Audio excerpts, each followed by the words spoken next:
הרינו לא עומדים טוב עם מרם מנחם עקיבא רוס ושלום סובס מוישה אביב רוס מוישה. Atzlochas kol klal Yisrael. So we are in the Mishnah Daf Nun Dalad Amud Beis. Very picturesque Mishnah, very descriptive. So we're learning more about the different animals. What can they not go out with on Shabbos? So besides the fact that some things are just an extra burden for animals, and animals are not supposed to work on Shabbos, animals are not supposed to carry stuff on Shabbos, including animals are not supposed to be extra or like overdressed on Shabbos, yeah, because that's already carrying, and that's not lavush, so that's carrying, not allowed on Shabbos. Besides that, there's another concern which we're going to see, which we saw and we'll see even more. Sometimes they wear stuff which is good for them, but it may fall, and the balabais, the owner of the animal, may come to pick it up and carry it inadvertently without knowing it's Shabbos, daladamis b'shusarabim. And there are other concerns as well. So let's focus again about the main animals today are the chamor, the chicken, the rooster, and the goats. Says the Heilige Mishnah, Ein chamor yotze b'mardas. The chamor may not go out with the mardas, and mardas we said is like a blanket that he has on his back. Bisman she'en kshur lo, if it's not tied. Now we learned already that if it's not tied means if it's not tied on Shabbos, on Friday. If you tied it on Shabbos, you're not supposed to tie the mardas on Shabbos.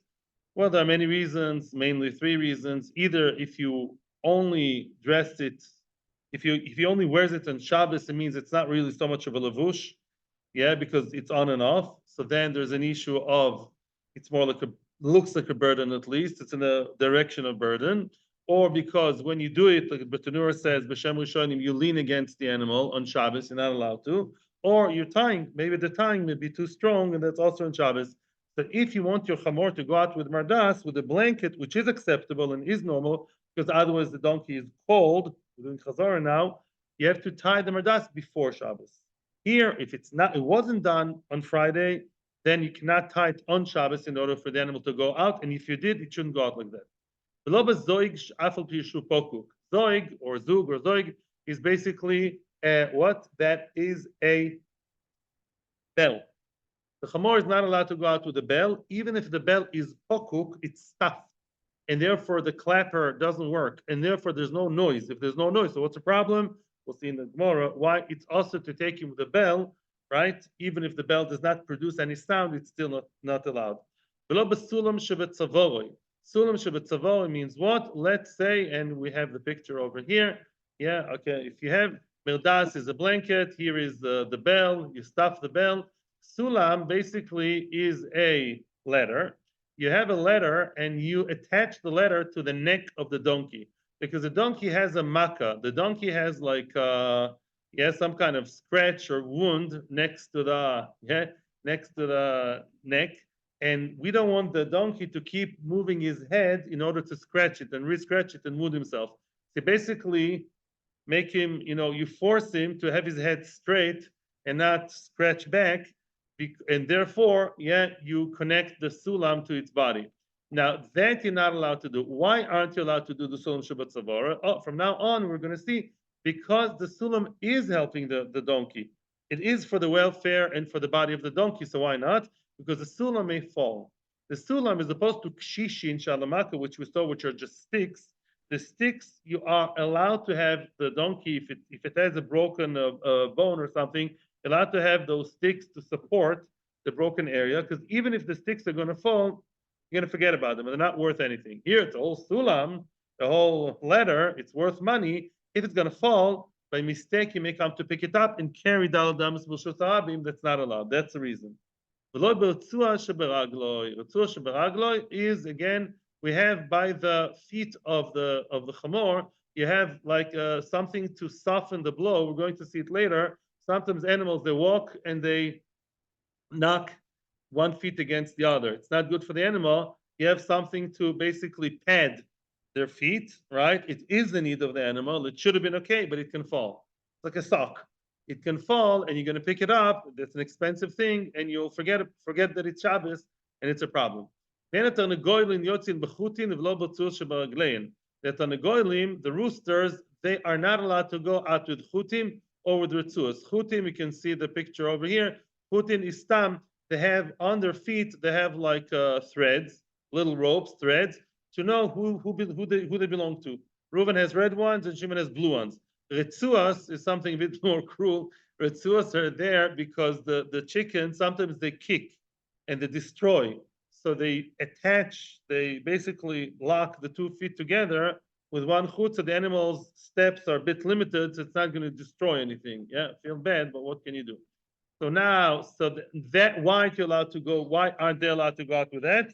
Because you may come to pick it up. That's very interesting.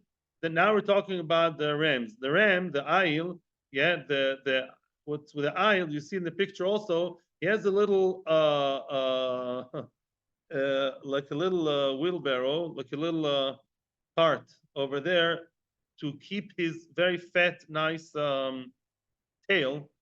Yeah, this is a name for this tail in English, which I wouldn't repeat, but basically it's called alia. Alia is very important, and the alia is something which is very dear and important, and it can scratch, it can get dirty. So they used to have like a small, like a cart to hold it in place and protect it. So what happens with that? What's the halacha? Look what it says. It says they're not allowed to go with that wheel thing because it may fall. Chanunois, the female sheep, are not allowed to go chanunois. Chanunois, we'll see in the picture, there are many explanations in the Gemara. Chanunois, they put something in their nose in order to make them sneeze. Why do they want them to sneeze? To take out the worms. Yeah, so you're not allowed to have that stick in there. It may fall, you may put it back. Okay, what's the next thing? That's Rechelim Chanunois. I'm sorry, here the Zoom is hard. And now, what's the next thing? Gimon is basically like a small yoke. Yeah, it's a small mini yoke for the small cow, for the baby cow, to make him used to going under the yoke. Kupar or kupad. What's the ora kupar? The para, the cow, on its udders, sometimes there are leeches, and they want to eat up, they want to suck the udders. So the udders, we protect them with the skin of a porcupine. Yeah, so she's not hurt, and that repels all the bad animals. So the para is not allowed to go with that, and not b'ratzua sheben karnea. What's ratzua sheben karnea? Remember that.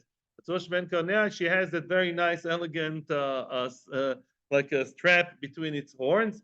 And according to Rashi, and the cow is not a normal animal to be beautified. According to Taisus, no animals can be beautified. I mean, if you want to, you can.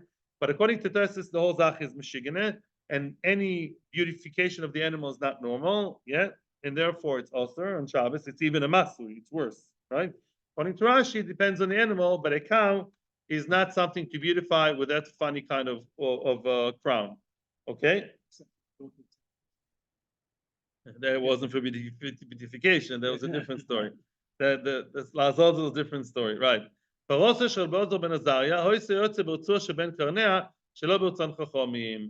Elazar ben Azariah, he had a cow, and she would go out with that strap between the horns, and it was against the will of Chachamim. Interesting, somebody as big as Rabbi Elazar ben Azariah, why did he do such a thing? We're going to see in the Gemara that the story is not exactly what we think. Weiter, okay. Says the Heilige Gemara. Says the Gemara, my time, what's the reason, of the En Chamor going out with the Mardas? We said Kedamoron. As we said before, we already explained, the Mardas, if it's not tied on Friday, if you tie it on Shabbos, it's a problem. We already explained why. Why can't the animal go out to the street with the zug, with a bell, which is stuffed up? It doesn't produce any noise. It looks as if you're taking it out to the chinga to be sold. Chinga is basically, like a chug, to go round and round. They used to walk their animals around the market so everyone should see the beautiful animal and buy the animal. 2024 model, new from Japan. So let's buy it. So it looks as if you're beautifying it on Shabbos. Looks like you're doing business. Mari sign. I saw really in the Dirshu booklet they brought down, you see that even Isur the Rabbanon, the selling and buying is the Rabbanon. Even then we have a Chashash Mari sign. Also in Isur the Rabbanon. Right? The Tosfos points out that really the bell should anyhow be masui. Why? Because according to Tosfos, bel is only for beauty. So why you only choshesh midarabanon? Maybe it's going to look like you were selling. Stam, it's a burden. Says Tosfos, no, it's not a burden because it's tofel to the mirdas. Tosfos learns that the mirdas had bells on it, right? And therefore, since you have a mirdas with a bell, that's one body, right? Okay, and then goes on and on. According to Rashi, it's not a question because according to Rashi, if you beautify the animal, it's normal. So all the shitosim throughout the pair. Very nice. Why don't you put, and what anyway, what is this letter you put on the donkey? Pei lo'a. You put it on its neck. Lamai avdile. Why do you put a letter on the neck of the donkey? Lehecha de isle maka. Right? In case he has a maka, he has some kind of wound, he has some kind of scratch. The lohodar chayich bei. We don't want him to hoda. What's hoda? To go back. We don't want him to go back, meaning backwards, yeah, to turn his head back. Chayich bei, lechakech, to scratch. We don't want him to scratch it. So we keep it there. Why isn't it allowed? It's for the good of the animal. Because he may fall, and it's expensive, he may come to pick it up, even, and Rashi says, you may forget it's Shabbos in the Mishnah. Why would you put some strap on the feet of the donkey, the strap between the 2 feet? The avdile legizra. Sometimes the animal has the kind of, Rashi says, psiosea ktsorim. It walks like very briskly and the feet hit each other and she is hurting herself. And therefore you put something to, buffer, something to pad it, and it's good for the animal, but lamaisa, yeah, it's not something that you're going to forget behind. If it's going to fall, you'll pick it up. Bad news. Why aren't the roosters allowed to go out wearing the chutin? Excuse me. Wearing the chutin, wearing the straps or the threads. So the avdilu simono kiechidelo lichalfu. Yeah, we make a sign, basically like a simon, a sign, something symbolic to show that they shouldn't be switched with each other, but are negolei chavreim, right? In other words, you have your roosters, I have mine. Each one has his own roosters with a different color or a different shape. Why would you put a retzua strap on the poor rooster's feet?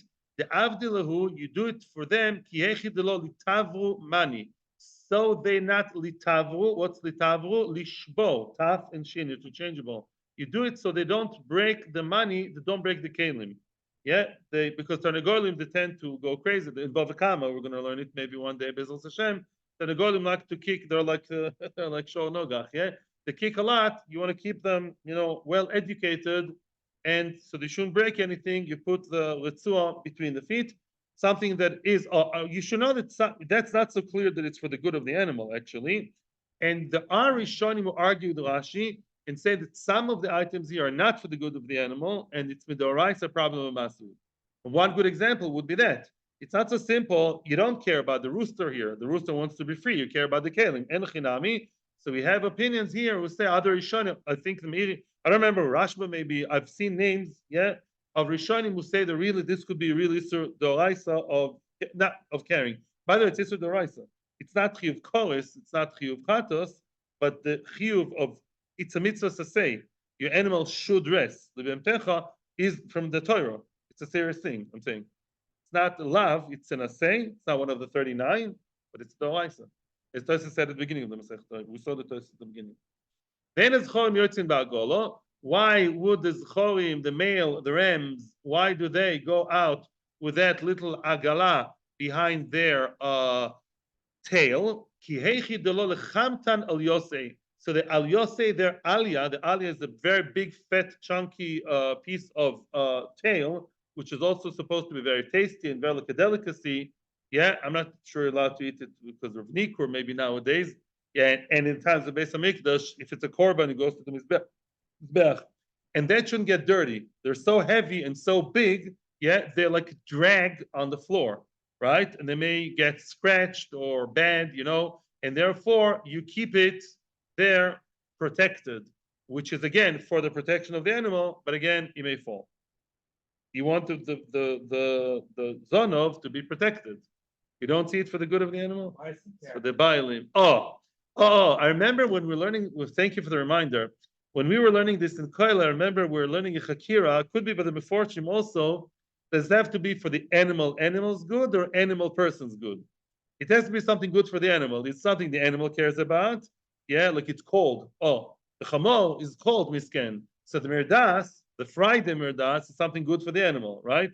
Or something to stick in its nose so it's not bothered by the toloim. Very good. Oh, but this you're saying the animal doesn't care. It's for the bailim who wants it. Interesting. But the kuvunois, if you remember, the animal doesn't care if it has white wool, and yet all the Tanoim agreed that if you cover your animals with a cover with something in order to keep the wool very nice and pristine, it is considered the good of the animal.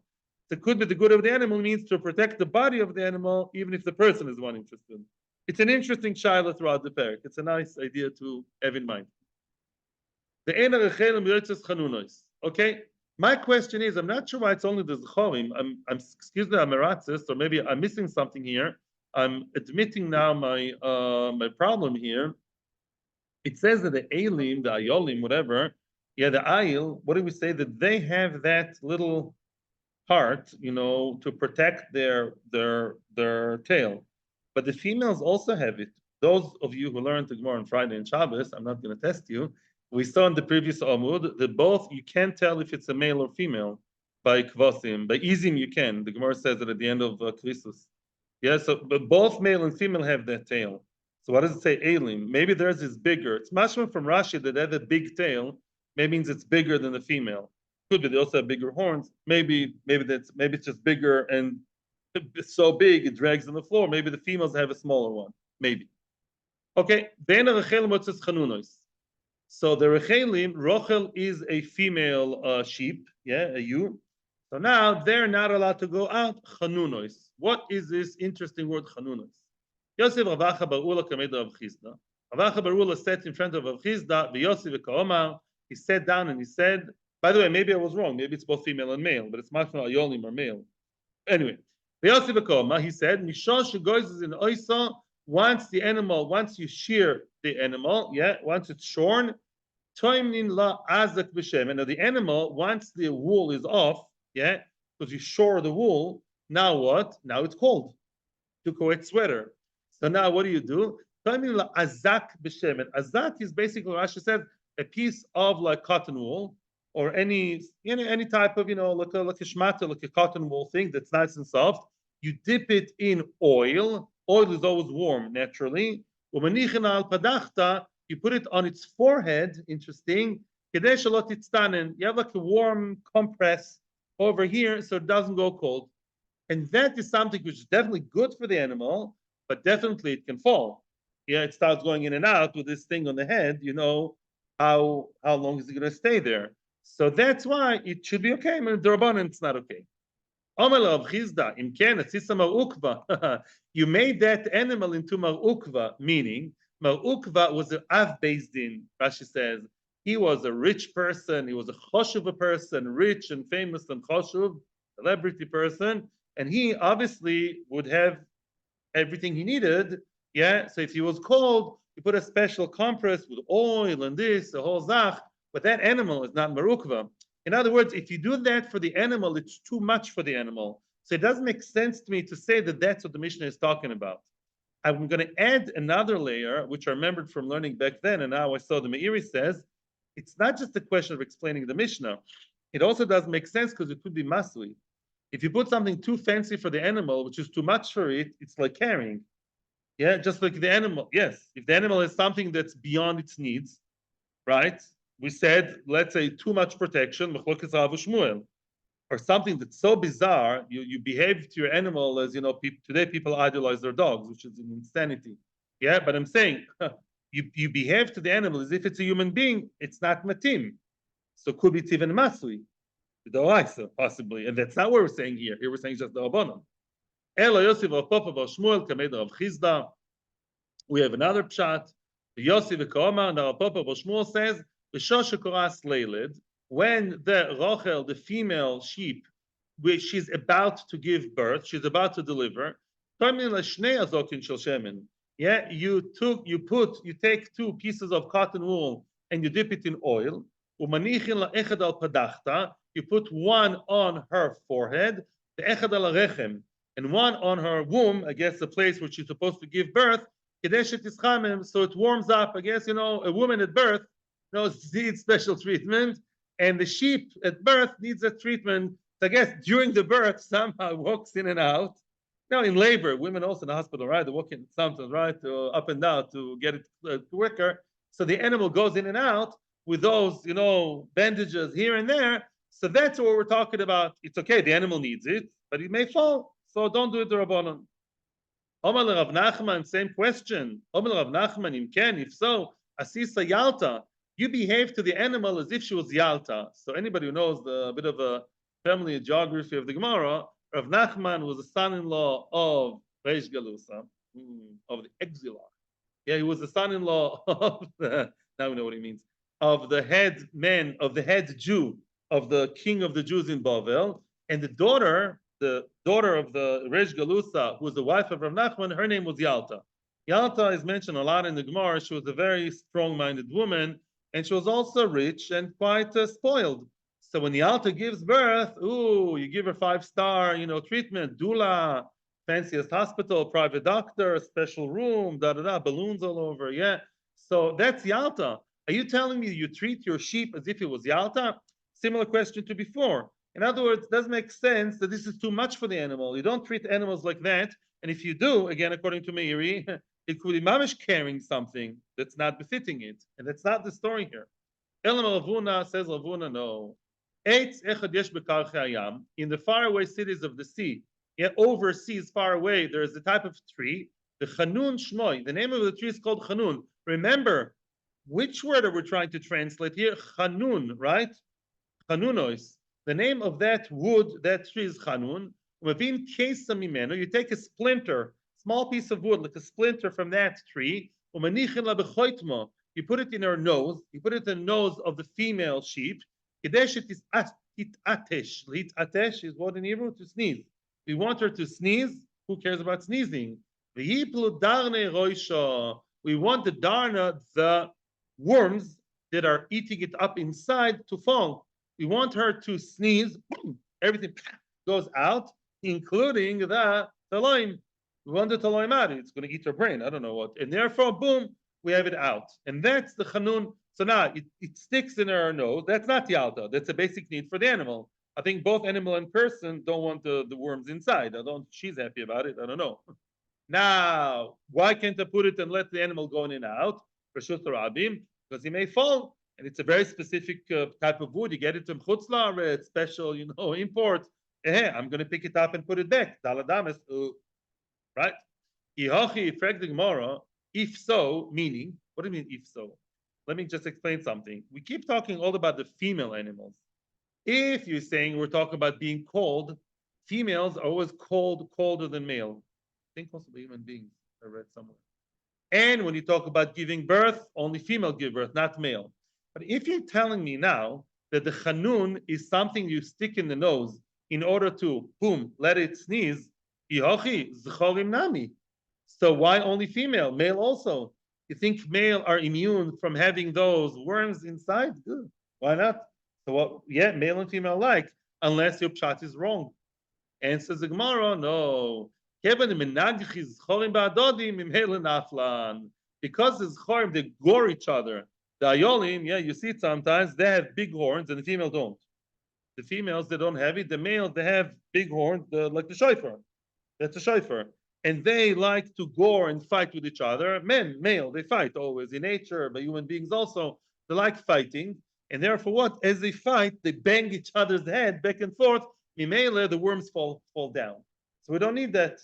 Shaking the female, they're very nice and gentle. They only gossip about each other. They don't fight directly. Mimele, what? Nothing's gonna fall. You need to have the thing, the nose, the stick, to let them sneeze and fall down. Shimon Nezira. Now another opinion. Shimon Nezira Omar Kisma Deritma. Shimon Nezira says the same thing, except that he believes that kesam, that wood, that stick, that splinter is made out of roisem. Where did we see roisem? Rotem is mentioned at the beginning of the third parak. Yeah, if you have a fire of resomim, when there is fire from resomim, it's very, very hot. Kisma deritma. Frag the Gemara. According to Rav Huna, which says that the name of the wood of the tree is called Chanun, makes sense. The Mishnah called it Chanunos. Ela Rabbanon, my Chanunos. According to Rabbanon, who gave the different explanation, who gave the explanations of putting all these nice, towels with warm oil, besides the fact with other questions, but what did they think when they explained it? What does it have to do with the word Chanunos? How does their explanation fit into the word Chanunos? Nothing to do with Chanun.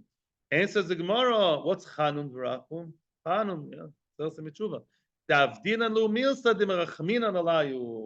we do something to them, we treat them with special care, special love at birth or when they're cold. We treat them with Chanun v'rachum, with Chanina, we're merachim on them, and that's why it's defined that way. But halacha is, as far as I know, like the last opinion, like Ravuna. Then the egel is the young calf, goes out, but should not go out. Midorabanon, the gimoin is what? My egel begimoin. What does it mean? The calf should not wear the gimoin. What's a gimoin? Ravuna bar nira. Bar nira means the nir is a yoke.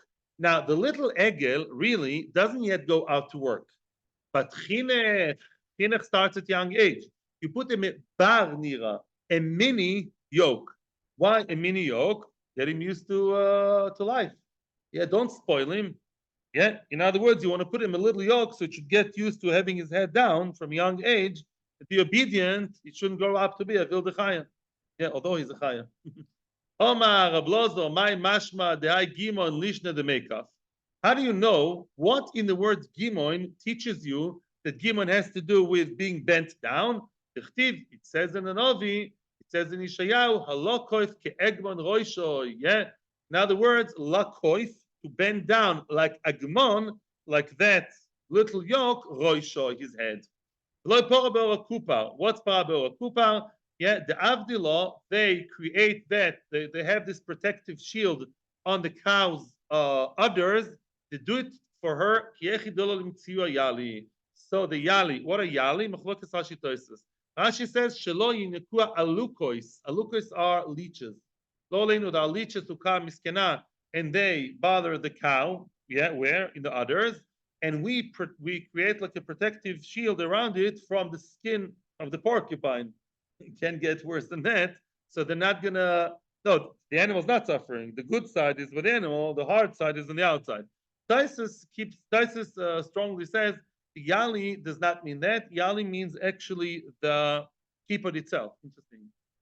I don't know why. The porcupine itself sometimes goes and tries to attack the cow.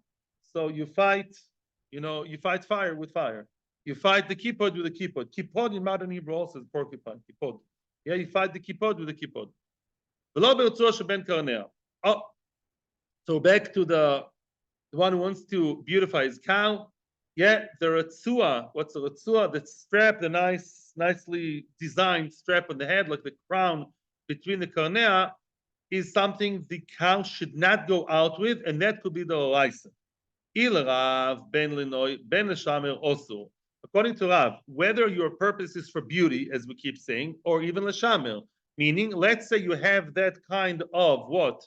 Of a strap, not so beautiful, it's just there, so if the animal runs away, you're going to hold it by the strap and just, hold it and take it and pull it. Why is it also, remember? Because the cow is a very placid, tranquil, nice animal. It's a female. It's not a shor nogach.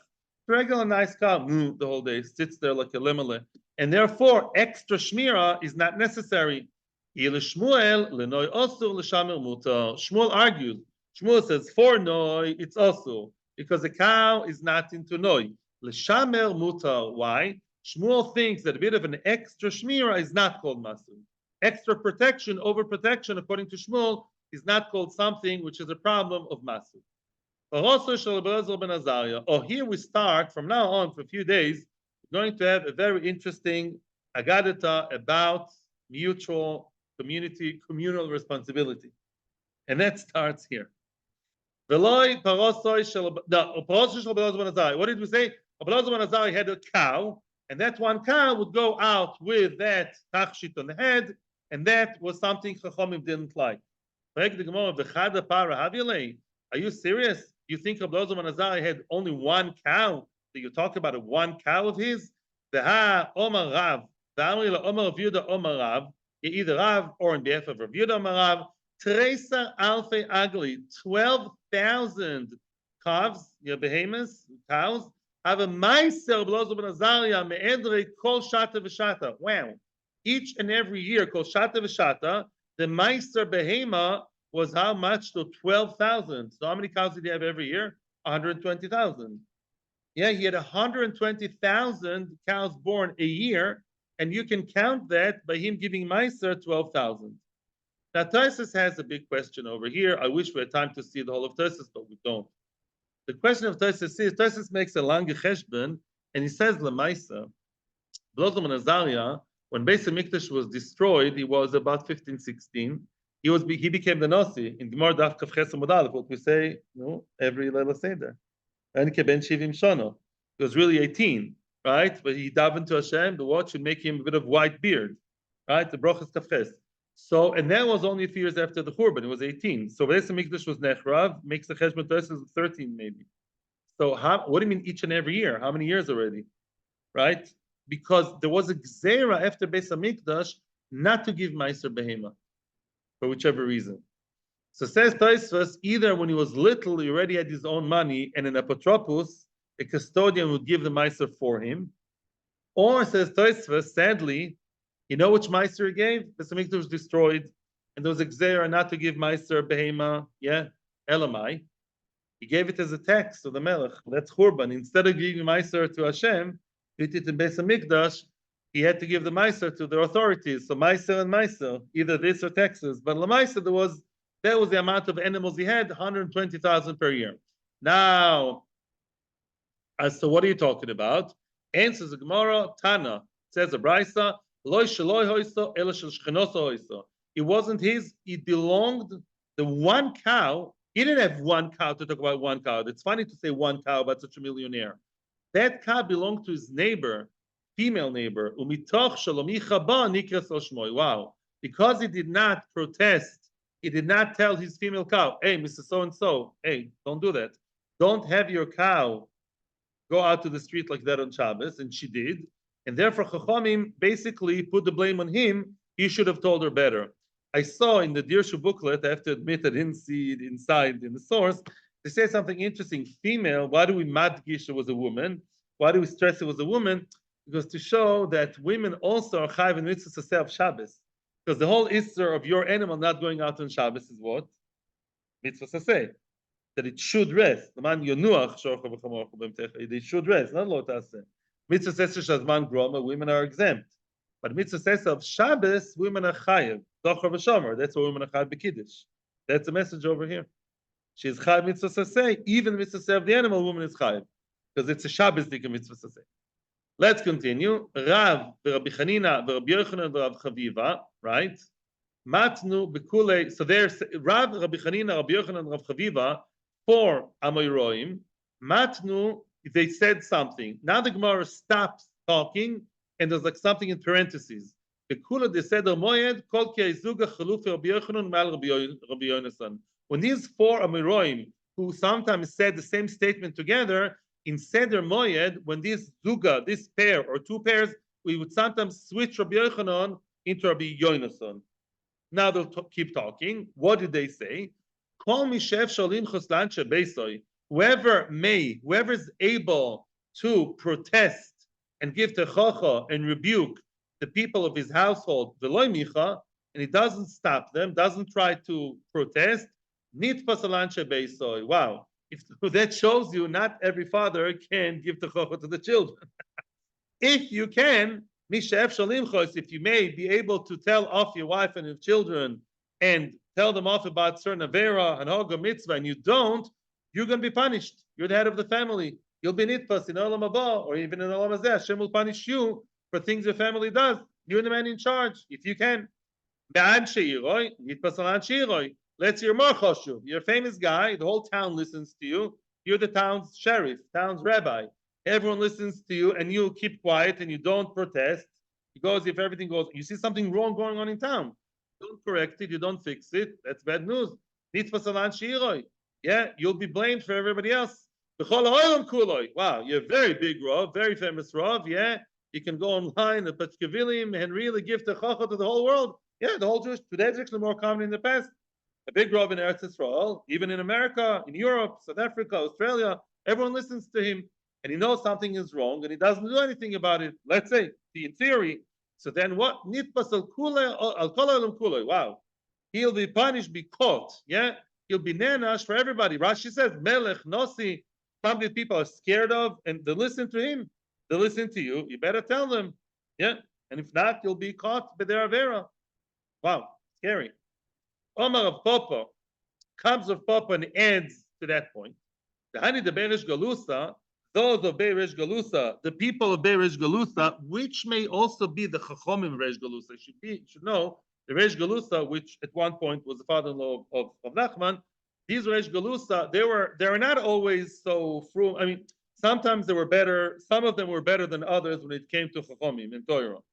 But they always had a group of Chachomim who were like their in-house Chachomim. You're going to see it in the next parak. They even wore special uniform, special choisam, like a special stamp of the Chachomim of Reish Galusa. They were like the king's court Rabbanim. That's what they were. So now, the Hani de Reish Galusa, nitposol kula alma. Those of Reish Galusa who see something wrong going in the community, they will. I don't know. Kula alma means the whole world, or kuli alma the whole of Babel, or as far as their influence goes, they'll be punished for that. Ezra Bichanina said, what does it mean when it says Hashem b'mishpat yovoy im ziknei amoy v'sorov, right? It says Hashem will judge harshly who? The zikanim, the chachamim, and the ministers. Zok the Gemara im sorim chotu, yeah, the sorim, it's mashma from the context. If you learn the Novi over there, the ones who sinned were the sorim. Who? The ministers, the people of the, maybe from, but like the secular kind of the governors. They sinned, they're not always good. Kedim achotu, Kedim says Rashi Sanhedrin. What do you want from the Sanhedrin? So then they were good. They didn't take bribe. They didn't make laws against Yeshiva Bachrim. Machotu, what do you want from them? Wow. The Zakanim did not protest, did not tell off the Solim. They didn't tell the Solim, the ministers, the leaders, hey, what you're doing is wrong. You better stop. Just kept quiet. So now they too were punished. And we're talking here in the times of the Churban. When the Churban came, even as we'll see soon, even the religious leaders, so to speak, they were punished too. Why? Because they should have called off the other ones. They were sitting in the meal for whichever reason. People don't know why, but they saw one guy, basically putting the other one to shame in public. They kept quiet. That's why the whole thing blew up. So when you see something going wrong in your community, as much as you can, you have to try and stop it. And that's what we say about Rabbi Elazar ben Azariah, who was his neighbor. It's as if he did it himself. Tomorrow and the day after, we're going to see the same idea in many different aspects. Thank you. Atzlocha bracha. Thank you to those who watch us on YouTube. Thank you for everyone who came here today. The two of you. Thank you. Atzlocha bracha b'chol ha'inyonim. Thank you. Both.